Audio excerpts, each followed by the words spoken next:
The history of football in New York is a long story, which we're going to try to compress into about 45 or 50 minutes here. Football is actually a two-part story, and that is partly college and partly professional.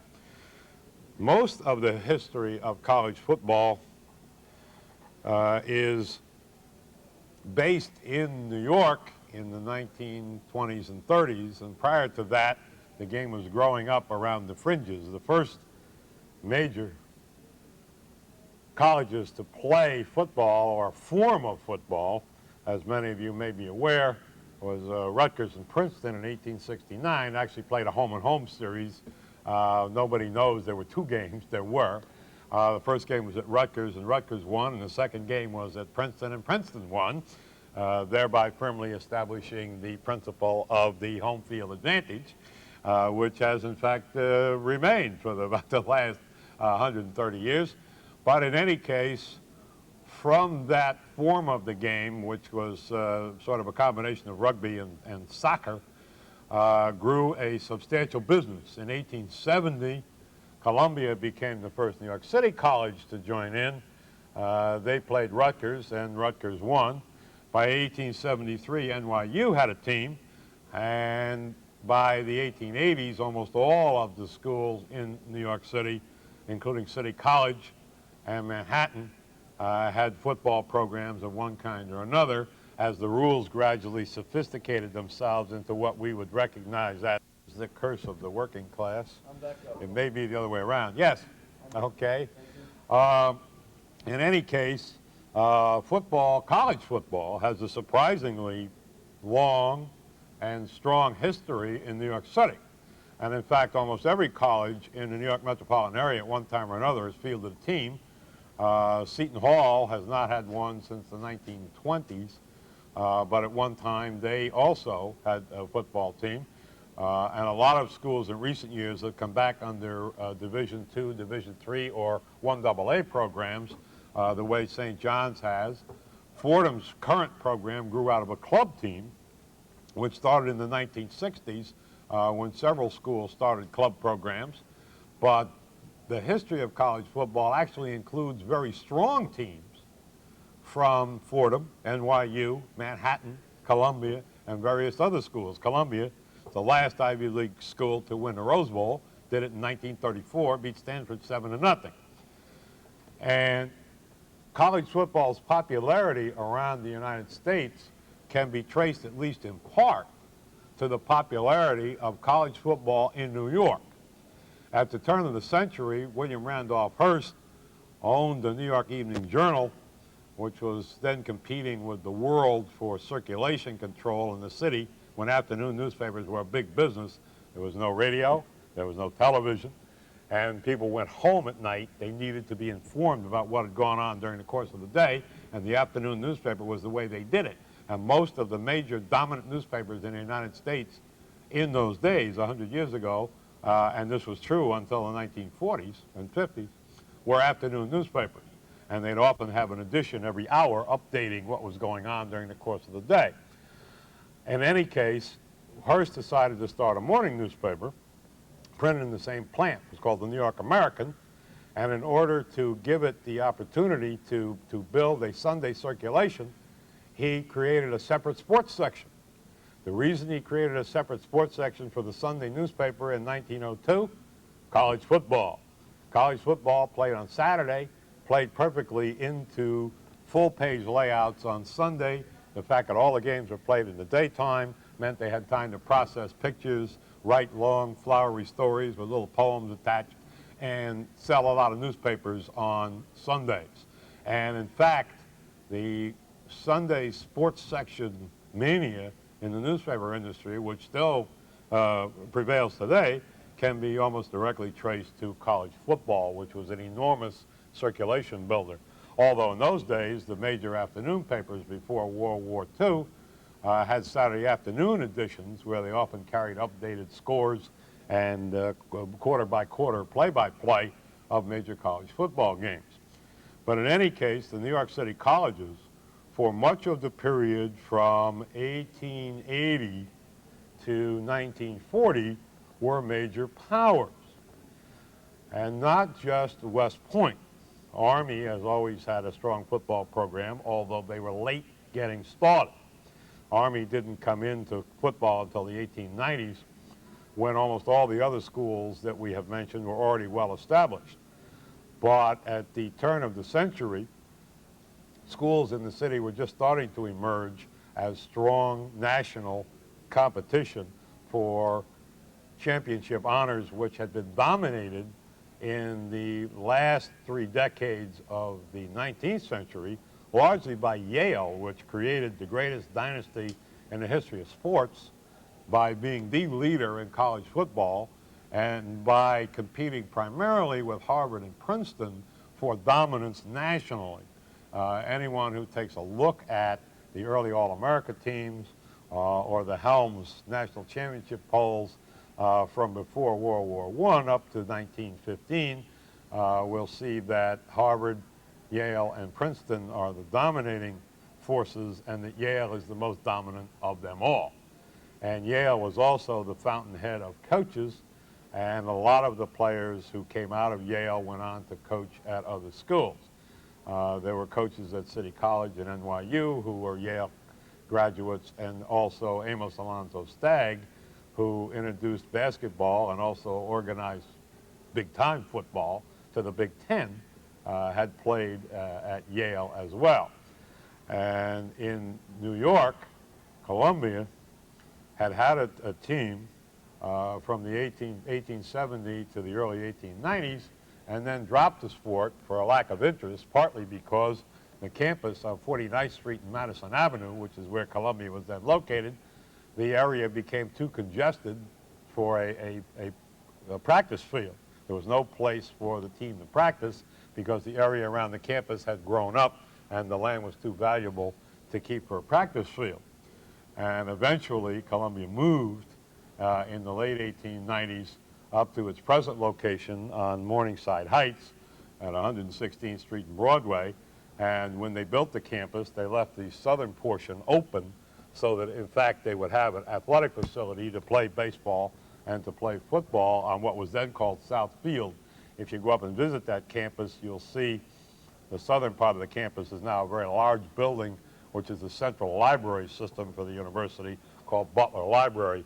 But at one time, that entire area was open, and they built bleachers there and played football games there. And when Lou Gehrig went to Columbia, he played baseball and played football on South Field. So also did Eddie Collins, who was a quarterback at Columbia, who was now in the Baseball Hall of Fame. And also, for those of you who may be students of American military history, the backup quarterback for Columbia football teams around the turn of the century was a man named Bill Donovan, who was better known as Wild Bill Donovan, who was a general who formed the OSS during World War II, the Office of Strategic Services, which was the forerunner of the CIA. In any event, Columbia resuscitated its football program in 1899 when they hired a coach, a man named George Foster Sanford, who had in fact played at Yale.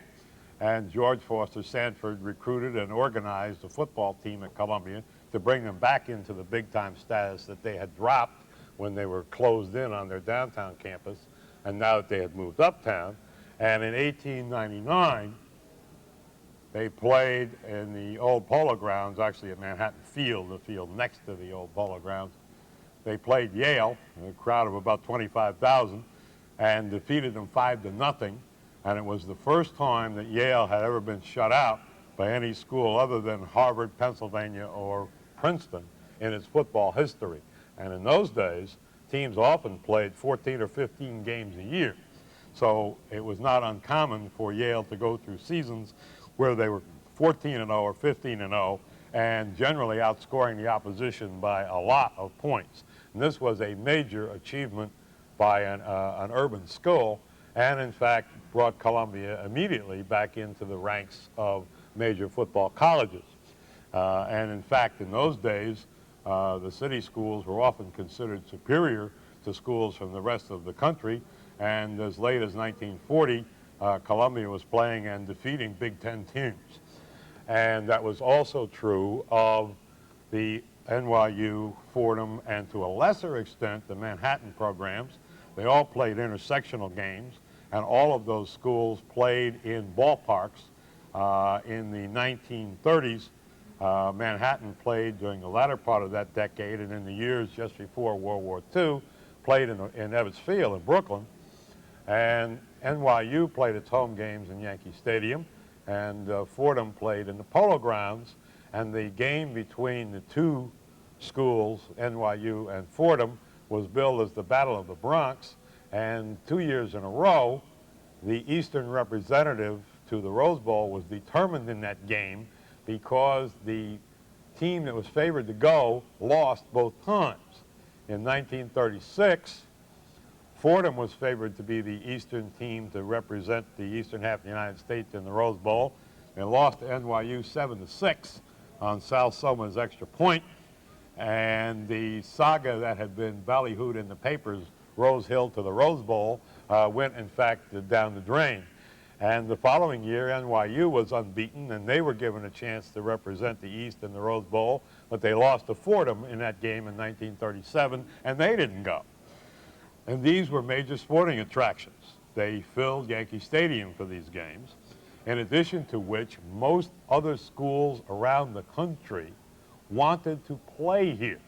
Yankee Stadium and the Polo Grounds in particular, was a place where the teams from all over the country wanted to come here and play, even moving regular season games into New York to take advantage of the press coverage and the fan enthusiasm that would sell out games at a fairly high ticket price compared to what they would get on campus or playing in Chicago or in Lincoln, Nebraska, or New Orleans, or wherever they might be from. And several well-known series originated in New York. For example, the Syracuse-Penn State series that lasted 65 years began in the Polo Grounds. When two teams played here, they didn't play in Syracuse, and they didn't play in Pennsylvania. They started the series here. It was in fact created as an attraction for the Polo Grounds. On Election Day in 1921, Notre Dame played in the Polo Grounds on a Tuesday afternoon against Rutgers before a crowd of about 40,000 people who took Election Day afternoon off to show up and watch a college football game. And this was not uncommon at that time. Professional football hardly existed in New York. There was one game played in 1920 in the Polo Grounds when Canton and Buffalo played, with Jim Thorpe in the game. And there was one game played in 1921 when a man named Charlie Brickley, who was a Harvard kicking star, formed a team he called Charlie Brickley's New York Giants, and they played one game in the Polo Grounds against Cleveland, again with Jim Thorpe on the other team. And in fact, at halftime, there was a kicking contest between Brickley and Thorpe, which Thorpe won. But just to give you a sense of how pro football was rated by the public in those days, in 1921, when Penn State and Syracuse, two schools that had no roots in New York, drew 40,000 people in the Polo Grounds, the pros drew 3,000. So it was something of a risk in 1925 when Tim Mara and his original partner, Will Gibson, took a franchise in the National Football League to run a pro football team in New York. One of the reasons, of course, that pro football had trouble taking root here is that sports events were not legal on Sundays until 1919 in the state of New York. And until the early 1970s, you couldn't start a sports event on a Sunday in New York before 2 o'clock because everyone had time to go to church, go home and eat, and then go to the ball game. It wasn't until, I think, 1968 that that rule was changed by the state of New York. And I remember finishing football games in November, almost literally in the dark, And in fact, there was one game, particularly in the Polo Grounds when the Titans played there, where they didn't want to turn on the lights, and the last touchdown was scored, and we weren't sure who scored it. And we almost couldn't see them because it was on the far side of the field. The football press box in the Polo Grounds was in the upper deck on the right field side of the stadium, and the touchdown was scored on the far side, on the left field side, in the far end zone, and we weren't sure who scored the touchdown. By the way, it turned out to be Paul Lowe, for those of you who care. But in any case, professional football was distinctly a shadow sport as far as New York was concerned. They had two teams in Chicago, and they were thriving, and almost every town in the Midwest, even places that New Yorkers derisively called tank towns, had successful pro football teams. Places like Green Bay, Wisconsin, Canton, Ohio, Dayton, and places like that supported college pro football teams extensively. But in college football was king in New York, and that was true until World War II. The major football events in New York were college games. It was Fordham against Pittsburgh. It was Fordham against Purdue. It was Fordham against St. Mary's of California. These were games almost always played in New York, and I don't believe Fordham ever went to Purdue. Purdue always came here. The 1938, Fordham did go to Pittsburgh, and Fordham once went to California to play St. Mary's. But essentially, those games were played in New York because the visiting teams wanted to play in New York, because their share of the gate would often be more money than they would make the entire rest of the season by playing one game in New York. Furthermore, it was an opportunity to promote your All-Americans, to get press coverage, to help your recruiting, and they wanted to be here. So what you had is you had major events annually, like not only NYU Fordham, but NYU also playing Georgia, also playing Colgate, when Colgate often had powerhouse teams. The famous Red Raiders of the Shenango Valley, who were in 1932 undefeated, untied, unscored on, and uninvited. They did not allow a single point all season and did not get a bowl bid. When the Rose Bowl was established in 1902, it was essentially envisioned as an East-West competition, the best team on the West Coast against the best team on the Atlantic Coast. Now, of course, since the late 1940s, it has essentially been the Big Ten against the Pac-10, or the predecessor leagues of the Pac-10. But originally, the champion team of California was to invite an Eastern representative.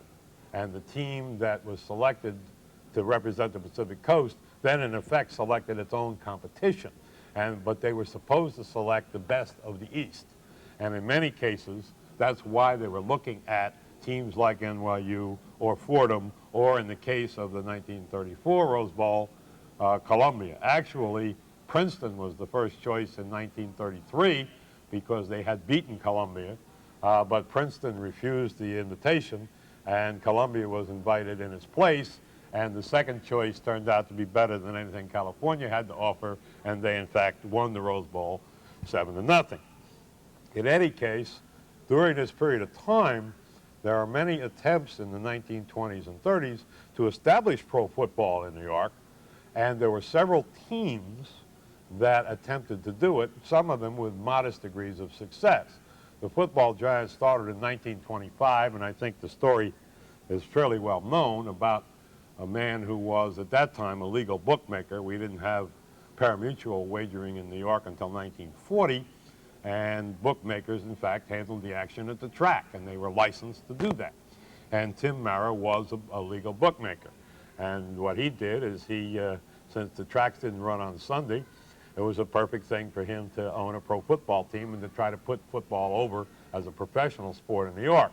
But it was very much a hit and miss proposition, even though he had some big names and a reasonably good team. In fact, they're an unusual team in that they joined the National Football League in 1925, and in 1927 won the league championship. One of the fastest victories ever for what one would call in this day and age an expansion team. But the principal reason that the Giants survived was Red Grange. It was also one of the biggest threats to their existence was Red Grange. Red Grange in 1924 and 25 at the University of Illinois was the biggest name in college football by far. In the so-called golden age of sports dominated by Jack Dempsey and Babe Ruth and Bobby Jones, Red Grange was the football hero of that group, along with Helen Wills in tennis and Gertrude Ederle in swimming. These were the great names of sports in the 1920s. These were the people who sold the tickets, the crowd pleasers, the Dempseys, the Ruths, the Joneses, the Bill Tildens of tennis. Red Grange was the drawing card of college football. And in 1925, after the Big Ten season, he joined the Chicago Bears, and the Bears began what amounted to a cross-country tour starting from Chicago, working east, and then going all the way back across the country, winding up in California by the end of the year, and played some league games along the way and exhibition games at other times. And the Giants, during their first season in the Polo Grounds, had lost substantially more than Mr. Mara had thought they would, and in fact substantially more than Mr. Mara was willing to spend when Red Grange and the Bears showed up for the last regular season game in the Polo Grounds and sold out the building, paid off the deficit in one stop, and encouraged Mara to continue to stay in the NFL, thereby rescuing the football Giants from the trash bin of sports history. However, Grange and his manager, Charles Pyle, Cash and Carry Pyle, were unable to come to terms with the Bears because old Cash and Carry wanted a piece of the Bears franchise in exchange for Grange's contract, and George Halas already had too many partners because he was married, and he wasn't giving anybody else a piece of the action. So Pyle then decides the answer to this problem is to start his own league. So he starts a league essentially built around Red Grange with teams in Chicago and Philadelphia and several other major cities. Also, a couple of teams actually left the NFL and joined the new league, which was called the American Football League. And Grange is placed in New York because it's the logical place for him to be. So the New York Yankees are created in the American Football League, and they play in Yankee Stadium.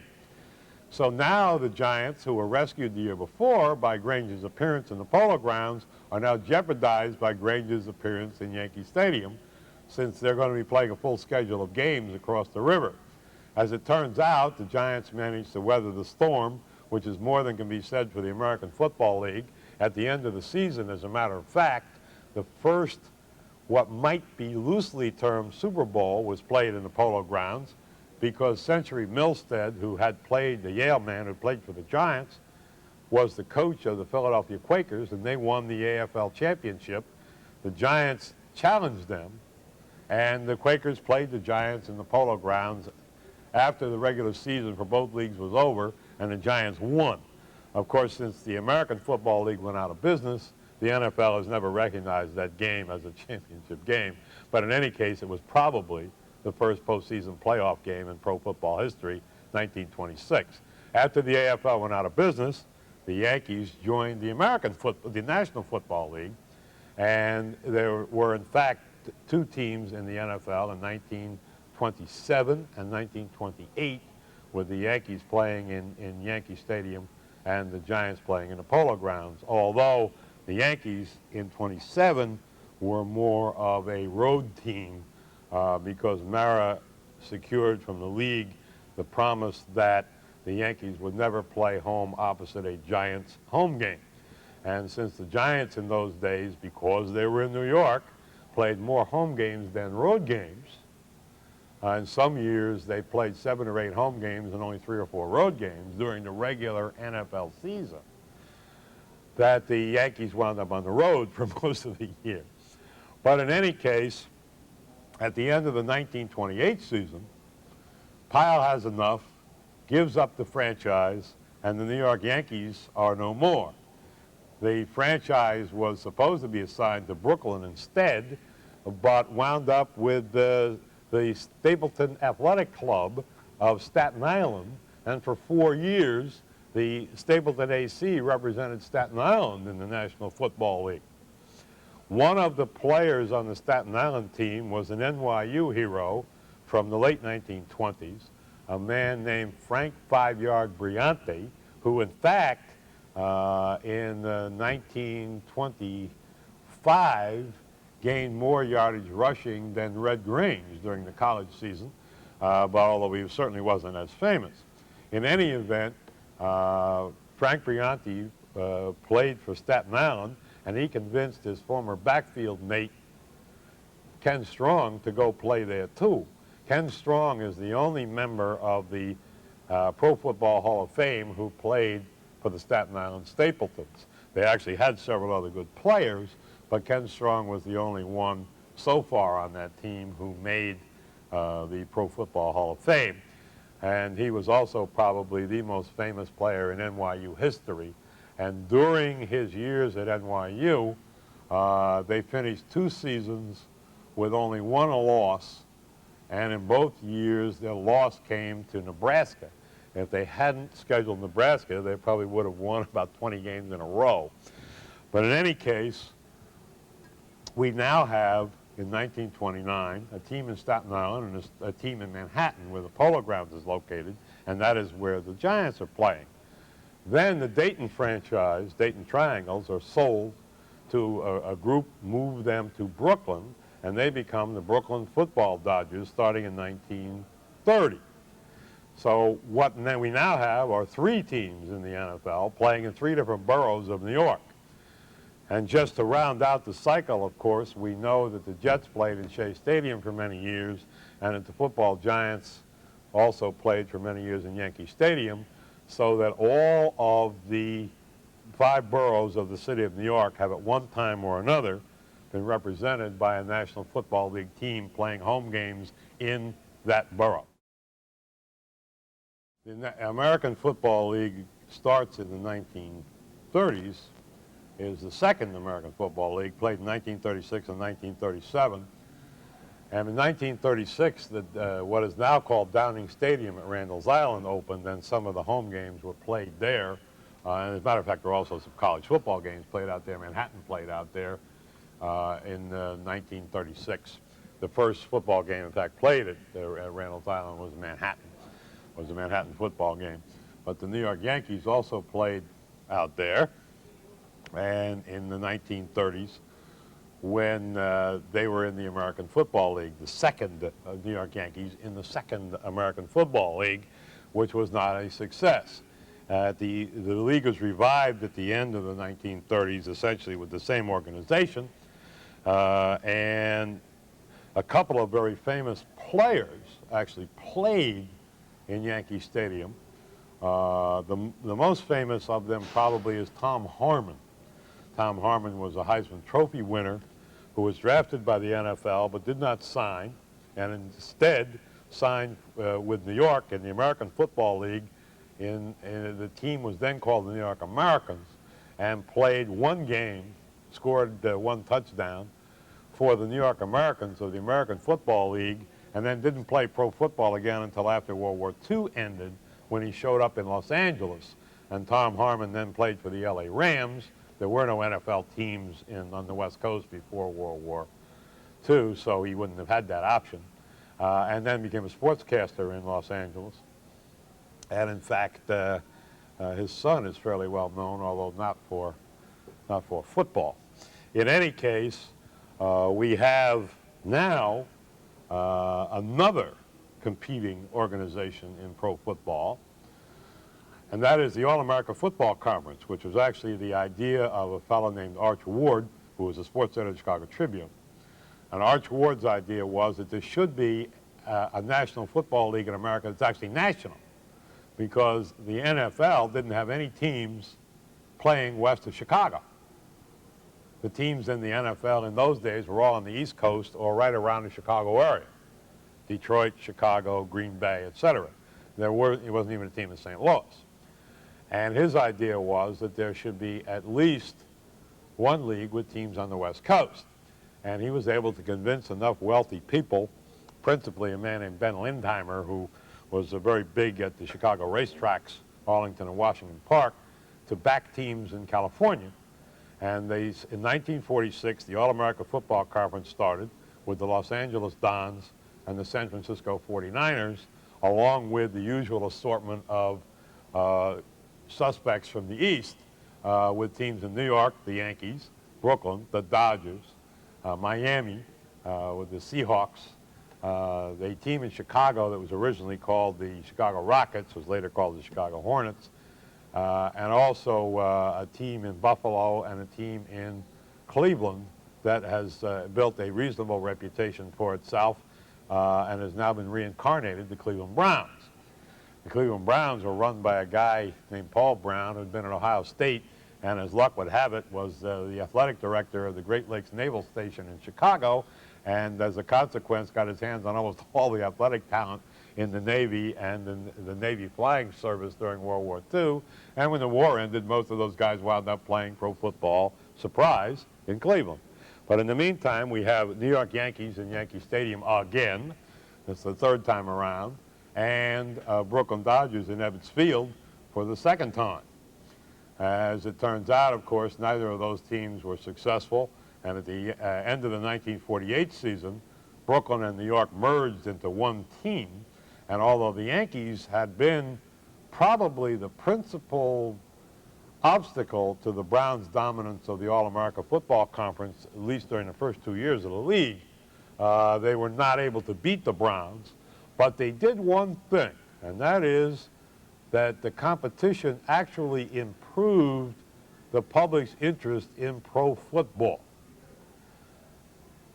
Yankees drew several crowds, mostly against Cleveland, of over 60,000 in Yankee Stadium. And in fact, the football Giants' attendance got better too during these years following World War II. Now, after World War II, which ended in 1945, there was an enormous explosion of interest in sports in America.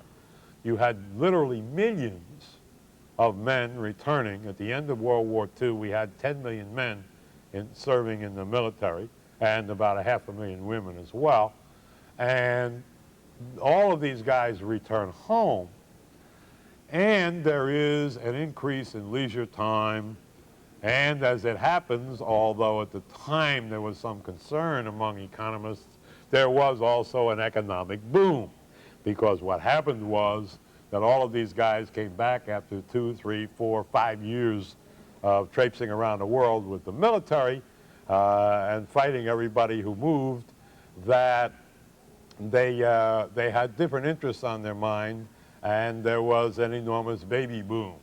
That brought about the construction of housing, the construction of highways, streets, and expansion of jobs that had not been foreseen. Historically, after previous wars, there had been a slight economic downturn. The reason that this war was different was because of the enormous scale of World War II.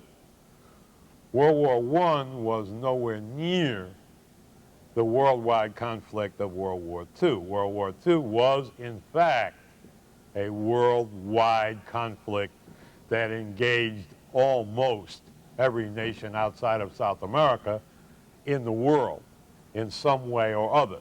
Was a belligerent on one side or the other, or an occupied country, or an ally of one of the combatant countries, or something. And that was unusual. There's been no event in the history of civilization that has engaged such a wide range of people in so many places for so long. And at the end of World War II, we have this huge number of returning servicemen, and we decide almost immediately we're going to get out of the war-fighting business, and we start releasing all of these guys, just dumping them out there, giving them their separation pay, giving them a GI Bill that enables them to go to college. A lot of them are athletes, so they re-enroll in the colleges of their choice at the taxpayer's expense. One of the things that changed the face of America was the GI Bill.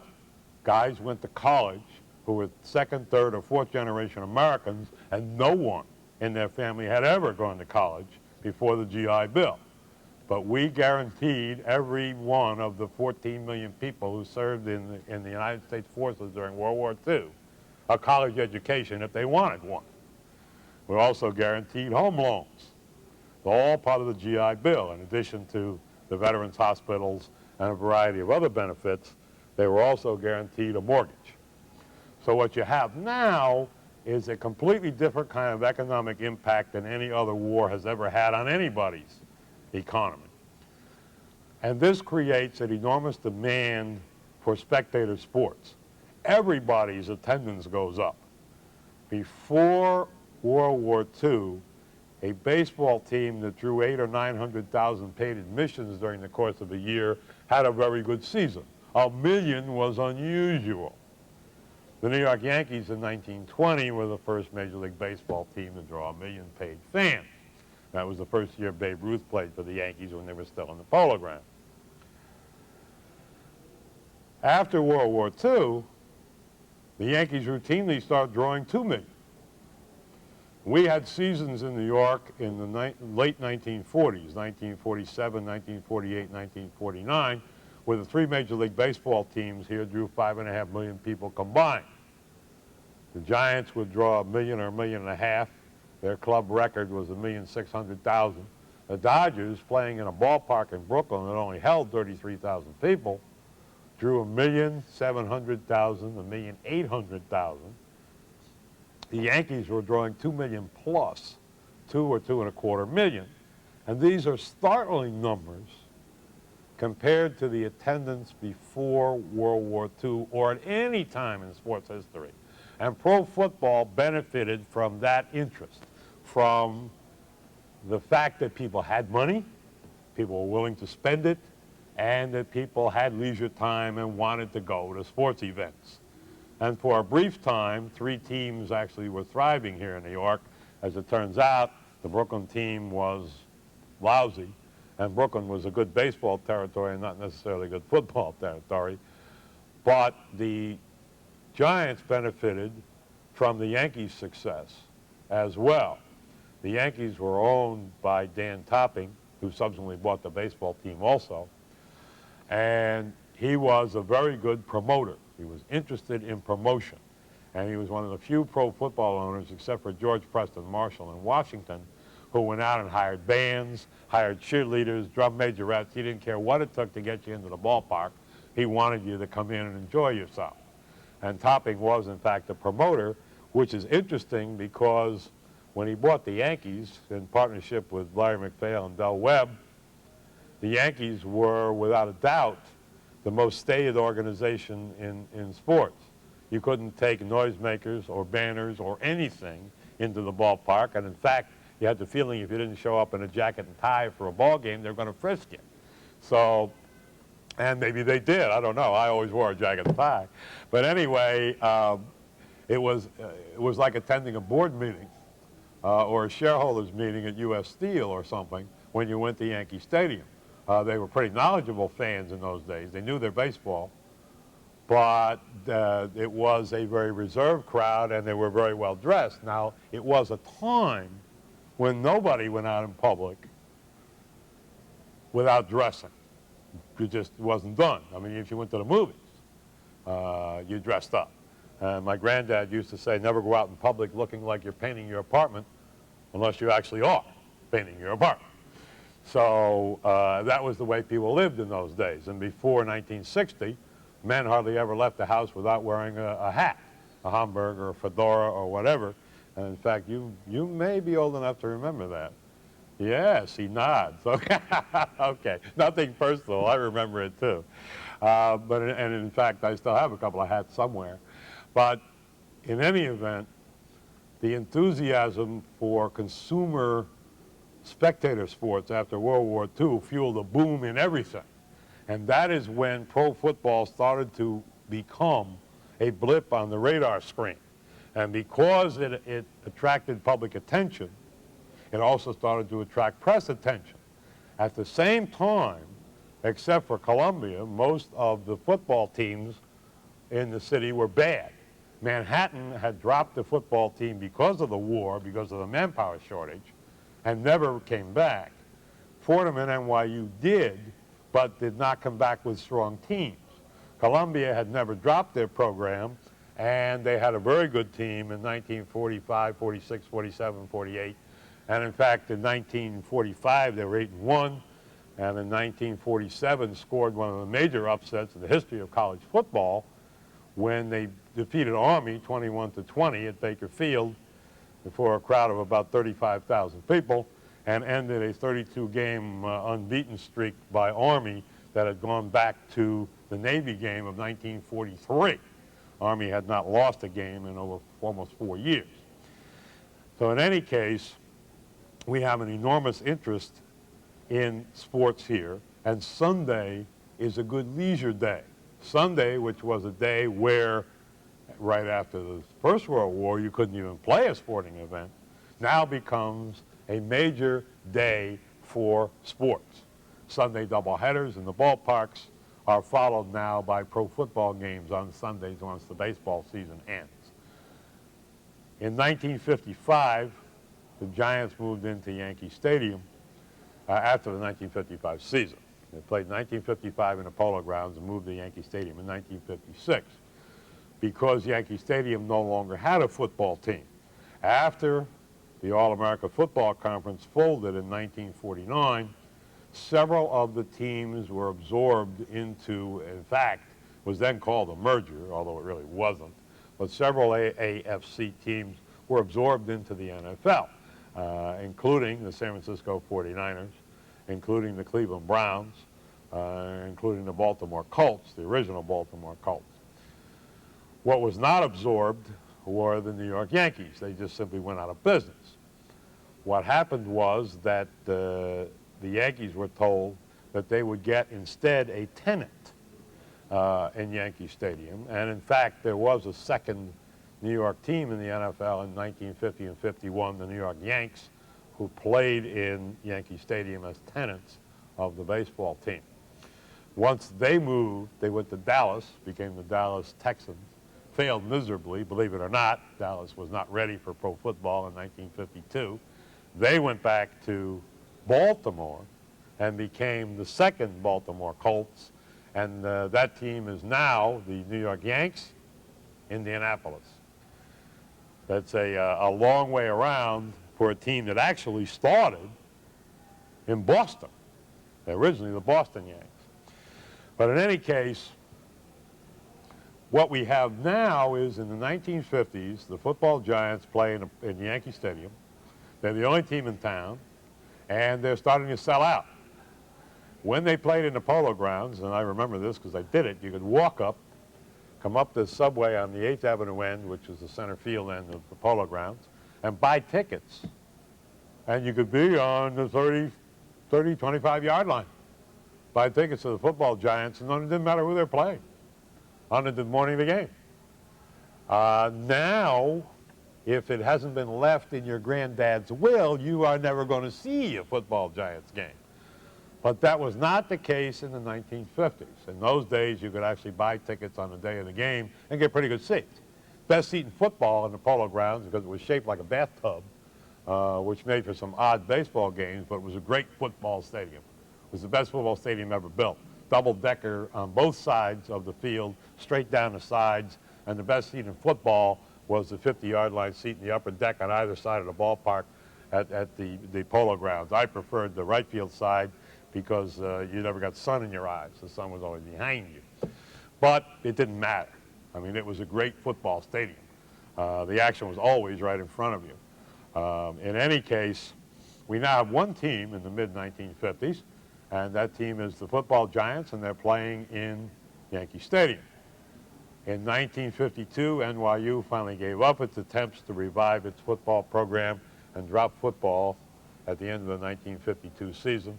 At the end of the 1954 season, Fordham, which had been a major national power and frequently ranked in the AP top 10 or top 20 over the previous 30 years, also dropped football, even though the 1950 team was 8-1. By 1954, they had dropped football, and there was only one team left in New York, and that was Columbia, which was in the process of joining the formal Ivy League in 1956 and in effect de-emphasizing its program. So the Giants are now filling a void left as all of these various schools either drop football or de-emphasize it. So instead of having 4 or 5 colleges with major national programs and having a choice of going to watch Manhattan play Kentucky or NYU play Georgia or Fordham play Pittsburgh or Columbia play Army, we now have a choice of Columbia playing Brown or going to the football Giants the next day and saving our money. And a lot of fans made that choice, and they decided to go to the Giant games. Everyone says that the Giants-Colts playoff game in 1955, the greatest football game ever played, is the reason pro football became successful. Maybe the reason pro football became successful as a television sport. And maybe what persuaded Madison Avenue to make it a primary source of endorsement money.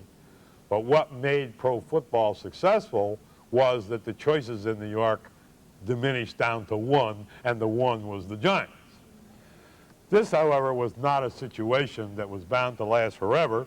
And in 1959, after the NFL rejected the efforts by Lamar Hunt to get a new team in Dallas, Lamar decides to start his own league. And he contacts another Texas oil buddy of his, Bud Adams.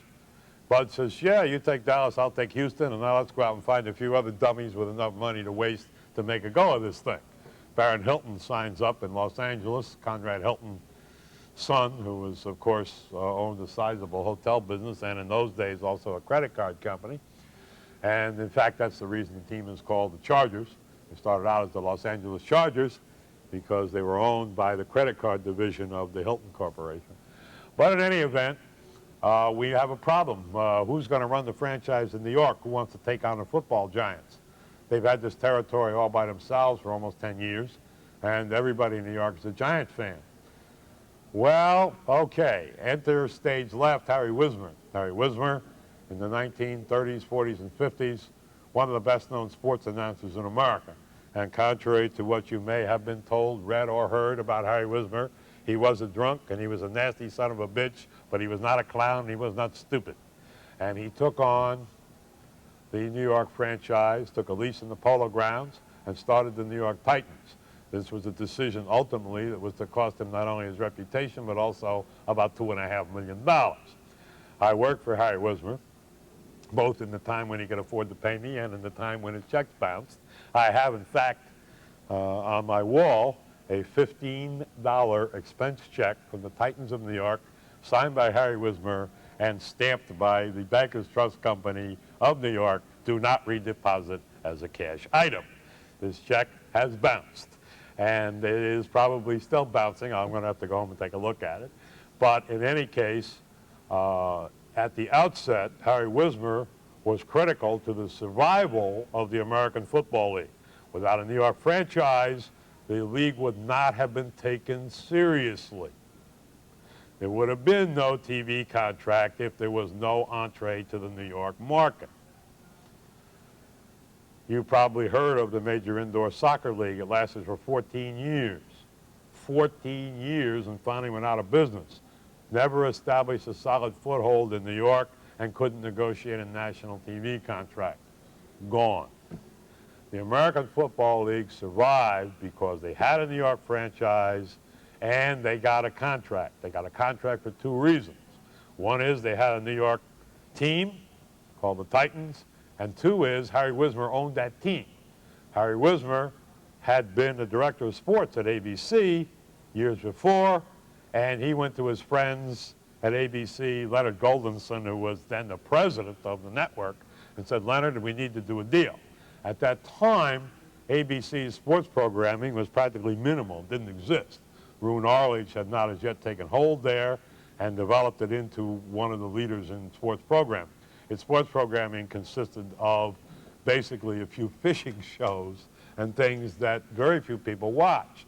There was hardly any sports on ABC. It was mostly on NBC and CBS, or before that on Dumont, which was in fact a bigger network than ABC in the days when Dumont syndicated NFL football and also carried the Monday night fights from St. Nick's Arena, and before that from Eastern Parkway in Brooklyn, which were the precursor of Monday night football. In any event, and Maroon Otters, by the way, at one time worked for Dumont, so there's no such thing as an original idea here. In any case, what was the guy who was the vice president of sports at Dumont? Ted Cott was the vice president of sports at Dumont. He's the guy who had the idea that Monday night would be a great night to put on sports because everybody had gone out over the weekend, they weren't going anywhere on Monday, and they would be home and they wanted to watch something. So Monday night fights became a very popular staple on the Dumont network.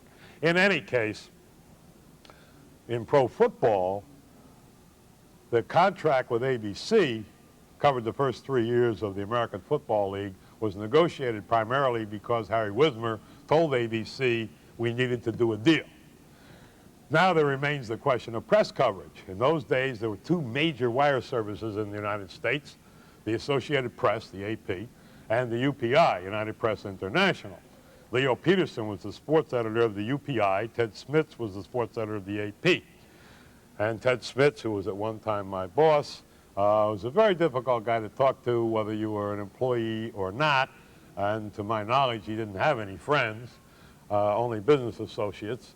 But Leo Peterson was a hail fellow well met. One of the most foul-mouthed people you'd ever want to run into. Reminded you of an Army drill sergeant, but he was good at what he did, and he was approachable. He was also Harry Wismer's drinking buddy. And he agreed to give the AFL, which had never played a game, equal treatment on the UPI wire with the NFL, which had been in business since 1920. So whatever people may tell you about Harry Wismer, you don't have to believe it, because there wouldn't be a New York Jets today or an American Football Conference if it weren't for Harry Wismer. In any case, there were New York Jets after the 1963 season, and Harry finally ran out of money. The team was taken over by a syndicate of 5 guys, led by Sonny Werblin, Don Lillis, Townsend Martin, Phil Island, and a young man from New Jersey who was in the oil business, a kid named Leon Hess, who was somewhere in his 40s at that time, who of course outlasted them all and eventually became the owner of the Jets and moved the team to Giant Stadium. And now Leon has passed away, and Woody Johnson owns the team, and the Maras even have a partner, as hard as that is to imagine, in that Bob Tisch is the co-owner of the Giants with Wellington Mara.